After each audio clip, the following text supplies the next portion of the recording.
Okay, so we're finally talking about it. If you know Youthforia, you also know of that foundation that they brought out. And we're going to talk about how this has kind of played out for them, right? If you don't know the whole deal, I have 2 videos on it. I will link them down below for you. You can watch them before this or you can watch them after this. If you do love stories like this that just don't involve just beauty, other random things that go on in the internet, please go ahead and subscribe to my reaction channel. It's Robert Reacts, where we look at all kinds of stories happening over the internet. Quick summary, the brand was launched in 2021 by Fiona Kochan, aiming to create makeup you can sleep in, which is a terrible idea, no matter what it's made up from. It's kind of that skincare-based makeup situation, which I'm so over here in 2025. A big part of her brand story is how she actually slept in all the lab samples, like she went to bed wearing the lab samples. And this would have gone down really well at the time in 2021. The idea, the way she did it was quite new. No one wants you to sleep in your foundation. No one wants you to sleep in your makeup. But a brand to be like, our products are so skin friendly that you can sleep in these is quite a claim. Obviously, this wasn't the first brand to be like, our makeup is healthy for you. Obviously, you had brands like Bare Minerals with their like, makeup so pure you can sleep in it tagline from the early 2000s, right? Clinique, Estee Lauder, It Cosmetics, and any brand that did BB or C creams or CC creams were already there at that stage.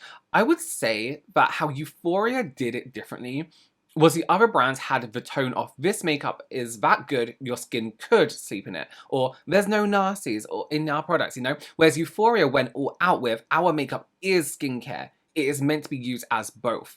There's also the branding itself. It's clearly for a younger Gen Z audience. So although their idea wasn't fresh, I think the way they did it had a lot of potential and was kind of a new idea to this younger audience too. So originally they gained popularity in 2021 with a BYO blush that was pH reactive. Listen, me and pH, so over it. Can't fucking deal with it anymore. Stop with the pH.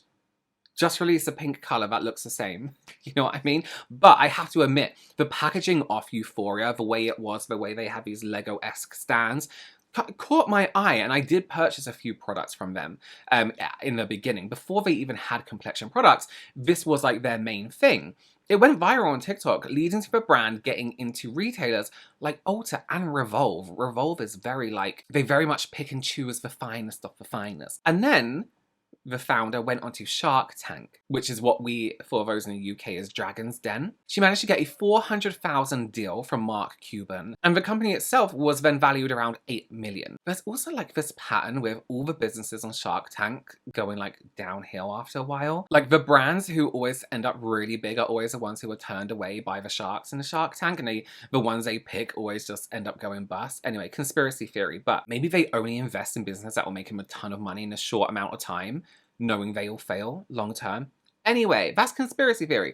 So Youthforia had a pretty good start. They had a solid idea, good marketing, money behind them, and virality. Surely nothing could go wrong. Why is our Youthforia date night foundation you can sleep in $48? When I started working on this formula 3.5 years ago, I told my lab, you have no budget, just make me the best thing chemically possible. I accidentally made a really expensive formula. The formula cost is as much as a popular $800 serum. But I fell in love with the textures of these $270 foundations. We made something that was silicone-free that you can sleep in, that didn't look cakey. We even had to create a whole new manufacturing process to do this. I swear the texture is unreal. And we just launched 10 new shades. So those were the Date Night Skin Tint Serum Foundations. They were inspired by the likes of Valmont Elixir de Glacia Tint, sorry to French people out there, and the La Prairie Foundation, which is known for being incredibly expensive, but seems to work for a lot of people. That's some of the only ones I can find in that price tag, but I'm sure there's more with like similar skincare claims, right? They came out with 15 shades to start with, and a lot of people weren't happy with it, right? Saying that it wasn't inclusive and wasn't good enough. On my thoughts, it wasn't too. The thing is with a skin tint is, you can be one shade. You can be my shade, and I could use, if a product is like a tint and it's not that much full coverage, I can use 1 or 2 shades this way, I can use 1 or 2 shades this way. A lot of skin tints are very vague. They're like shade 1, shade 2, shade 3, shade 4, shade 5, shade 6. But the issue with these is that although they were skin tint, for me the name skin tint was more of a like, this is a natural product. These were pretty much foundations that had some coverage to a point where you did have to get the right tone. And listen, the industry, we have that Fenty effect, right? And if you don't know what that means, when Fenty bought out their 50 shade range, 50 shades in their foundation range in 2019, consumers have expected, and in my opinion, rightly so, if you're going to do complexion, a lot more in terms of shades and undertones from makeup brands from now on, because it's like, look, this brand has done it. Why aren't you? So in response to the backlash a brand got for only releasing 15 shades, Fiona, in a now deleted video, has said that they were just a proof of concept, which no one liked either, because that's basically saying, we're gonna test it on all these white people and medium tones, and then when we think it's good enough, then the rest of the world can have it. All the deeper skin tones can have it, but we're testing it first. You don't need anything yet. It's literally telling people they aren't invited to use their product, quite literally.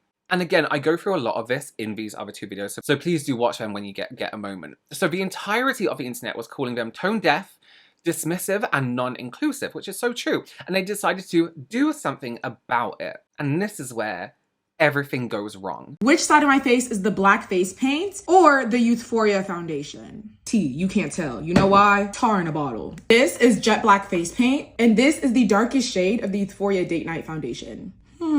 This is black face paint. This is the darkest shade of the Youthforia foundation. A few months ago, I tried the darkest shade of the Youthforia foundation. This is what it looked like on me. I'm gonna apply some of the foundation on this side of my face so you guys can see. Let's just go ahead and try to blend this out, you guys.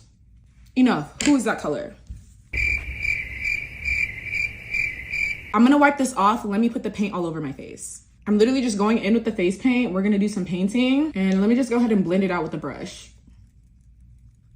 This is the darkest shade of the Youthforia foundation. This is black face paint. Sometimes it's okay to say, hey, maybe my brand is not made for complexion. I'm gonna squeeze a pump of this on my forehead just right out the bottle so you guys can see that I'm literally not joking. We're gonna do a big blend of this, you guys.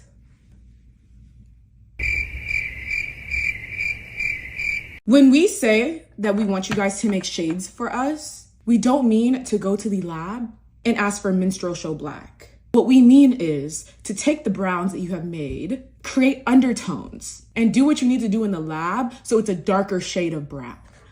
This is the darkest shade, shade 600, and as you guys can see in the bottle, literally jet black. The shade right next to it, shade 590. This is what it looks like in the bottle. Here is shade 600. You guys, there could be like 10 more shades in between these two shades. In addition to that, when we go to the actual website and we look at the swatch, not only is the swatch online literally jet black, there's literally only 4 or 5 shades for people that actually have dark complexions. Not really for black people, for being honest. Not only in 2024 is this so disgusting and disrespectful, but this needs to be pulled off the shelves. So I went into talking about this foundation in depth as a professional makeup artist in these videos, but I will touch on it just here. A few things people are bringing up about this foundation. A lot of people are like, there are people that shade. Let me just tell you, the science of color, the science of shade, and as a professional makeup artist who has worked on many, many deep skin tones, when I've done Fashion Week, editorial, clients, brides, nobody is the shade black. Everybody, every human being has an undertone to their skin. Even if that dark foundation was too dark for Gloria here, who, if you don't know her already, had this series on TikTok where it was like, this is the darkest shade in this brand. And let me tell you, it may seem like a minimal thing she's doing to you, but it has changed the way a lot of brands release foundations and do their color in a positive way. Even if that foundation was too dark, if she was to blend out the smallest amount, at some point, it would just look like a dark foundation on her, right? And you'll be able to see that. You'll be like, your foundation's slightly too dark. She was blending in that foundation.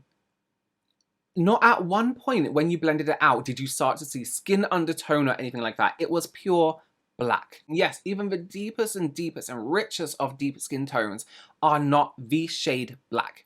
They have undertones. So let's get that out of the way. So Youthforia decided to extend their foundation range with the darkest literally being black. The tone, shade, whatever you want to call it, black. And let's not even start to talk about the difference between the shade just before it and the shade after. And again, I want to bring up this point. A lot of you may be like, not every brand has to be inclusive. They don't, but don't pretend to be. Don't pretend to be to try and look inclusive. There's this false look of trying to be inclusive. because you are pretending to cater to people. In my opinion, you shouldn't try if you're not going to include anyone, but this is a case where they just shouldn't have bothered to try and extend it until they were ready. The shades were already out. It was already too late. And a lot of people were trying to say that the black was meant to be a mixer to darken their other foundations, which of course, if you mix black into something, it's going to make something a little bit deeper, but you do have to be careful. I would sooner mix in a bit of red and a bit of blue or something like that to make something a little bit deeper if I needed to. This was not a case on their website. There are brands that have released black things and say, like, this is a mixer. So you can mix it with a white and make it grey, you can add it, whatever. And white are shades, tones. You can absolutely darken and lighten colour. But this was not a mixer. That was made very clear on their website. How are you as a brand going to not have a budget for formulation? Remember, she was like, there's no budget, make this. I told my lab, you have no budget, just make me the best thing chemically possible. But forget about undertones. And not be able to even hire maybe somebody who could help you, a researcher, somebody who can, you know, who is of a deeper complexion to advise you on how to make the best shade range. Cosmetic Chemist came out and explained that this pigment in the foundation is just black iron oxide. They used a singular black pigment and nothing else. Fact. The backlash they got. They were dropped from Credo, Revolve, and 13 Lune. They lost 30% of their followers within 24 hours off that video. It was just all very strange. Like, what it was more for me, the disinclusivity, the uninclusivity is expected, unfortunately, from a lot of people. A big part of it for me, but not the only part, was the theatre, the show of pretending you put together and got this shade, and what a struggle it was, and we couldn't find models that actually were deep enough for this skin tone, and then we found them, and then you look at the swatches online and they don't look good, and they're not even that person's skin tone. It was a whole thing. Again, if you want to look deeper into this, please go to these videos I had previously. I'll link them down below. It was just a lot of panto, a lot of show, a lot of like, I'm doing this and and it just wasn't right. The owner did go on to apologize and called it a rushed foundation launch and said that things slipped through the cracks. Then hired a lady called Obi Jemadafi, a black woman, to lead product development and improve their inclusivity in the brand. It's something that should have happened before. If I owned a brand and I had the funds to hire people, I think it's important to have diverse people within your company. Not just because it's like, oh, you should have diverse people, but because do you not want the brains of everybody who has experienced cosmetics through their lives as part of your team as a brand who are trying to cater for all skin tones? Or at least pretending to try to cater for all skin tones? Do you not want the experience? Do you not want the knowledge there that you have not possibly experienced yourself? I just think it's a good idea to have done that previously. And again, if I had a brand and I was going to launch complexion, you bet I'll be trying on models of all skin tones. I would hire people to advise, to look at these shades. What do you think is missing? I pride myself in being very knowledgeable when it comes to everyone's skin tones as a makeup artist, being able to match people, being able to do my work on everybody. If you can't, I'm sorry, but you can't call yourself a makeup artist yet. You need to be able to cater to everyone. But I would still want that knowledge from somebody with a deeper skin tone. What has been your experience trying to buy foundations for you throughout your life? You don't need to know everything about makeup. You don't need to know everything about formulas. I just want to know what your issues have been. Have they all come up too red? Have they all come up too orange? Are they too yellow? Have brands been giving you black face paint? You know, it's that valuable information that you need to launch a successful, inclusive range. I think that apologizing and hiring someone who knows what they're talking about was definitely a good move. But you know, you also can't help but feel that them being so public with their hiring was performative. And I know some people are like, you can't really win. But in my eyes, the want and need to hire somebody should have been there before, had it been really genuine. You know what I mean? There's one thing worse than blatant ignorance, and it's using the group of people you've been ignorant to promote your own struggling appearance. Okay, so that pretty much takes us to today in terms of what went wrong with Youthforia. And as of the 4th of August, it looks like this was something they couldn't come back from. So we do have an announcement. Guys, I know this is like long overdue. So I think this happened before I went away, but basically I couldn't make content properly and, you know, look into it all while I was away. So here we go. This is the announcement. I just want to thank you from the bottom of my heart for all your wonderful support over a few years. It has been a dream to create such a beautiful brand, but unfortunately, I've made the hard decision to shut down Youthforia. I look back at these past few years with such love and appreciation. Thank you for being part of that journey, and I appreciate it so much. That being said, we're doing our final closing out sale. Everything is 50% off, no code needed, all sales are final. Please share with your friends and family. Thank you so much, Fiona, the founder of Youthforia. And listen, the internet is a place of opinions, and people had opinions, so let's look at some of the comments. Somebody commented here, let this be a lesson to any makeup brand who refuses to be inclusive. Someone said, haha, everyone point and laugh, which is a bit harsh. Something tells me you'll pop up as a new brand.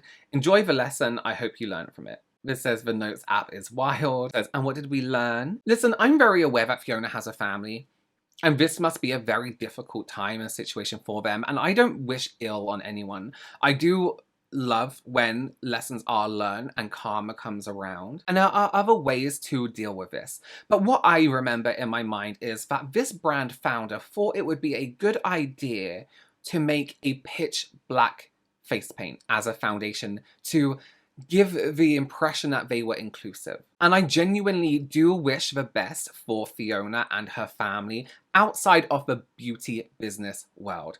I hope that, again, a lesson has been learned from this. I hope that if a new brand is launched, we stay away from complexion. But let me know, because I'm still not buying it. We want people to learn their lesson, but also we don't want the worst for people, right? I don't like the brand founder. I don't like this brand.